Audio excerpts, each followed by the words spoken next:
Now go to employee protection. When we talk about employees are the workers within the organization. They need to be employed. Without legislation, employees might be exploited. And exploitation simply means they might be paid lower than what is expected to be paid. So with laws, with legislation, businesses' excesses will be checkmate.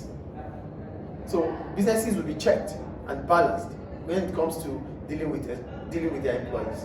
So here I wrote, without legislation, employees might be expected by their employers. This means businesses need to meet up with their obligations when employing workers. So that means whatever is expected of businesses, it has to be done.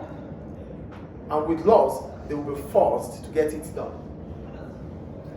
So the following are the parts of what must be done when engaging employees. The first thing is an employment contract. When we talk about a contract is a legal document or an agreement that has the offer and acceptance. Get the point here. When we call it a contract because there's legality, there's agreement, there's an offer, and acceptance. This is what makes up a contract. So in the course of employing an employee, it has to come up with an offer which the employee must accept. And if the employee is accepting it, it means both employer and employee have agreed on the terms and conditions, yes or no? And as soon as that is done, they sign it, which comes to what? Legality.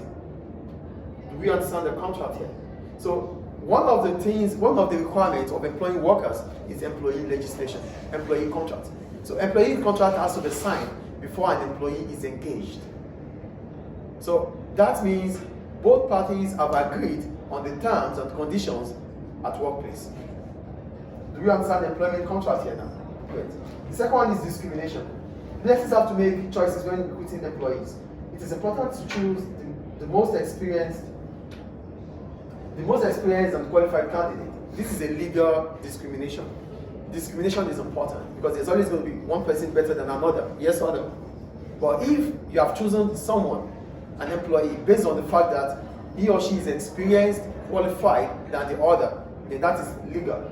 There's no problem about that.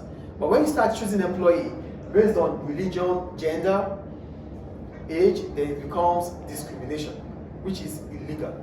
Do we understand the point here? So when it comes to employment, it is important to choose. But when you're choosing, ensure it is legal. You don't discriminate when you are choosing employees. Do you understand the second employment legislation here? And the third one is equal pay. When we talk about equal pay, we're simply talking about the payment that workers will get. So if we are at the same rank, we do the same function, we do the same job, and we have the same qualification, it is expected to get the same pay.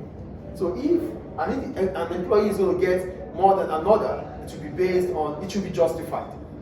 So you don't just pay people because they are your cousins, your aunts, your sister or brother, so they get paid than another. No.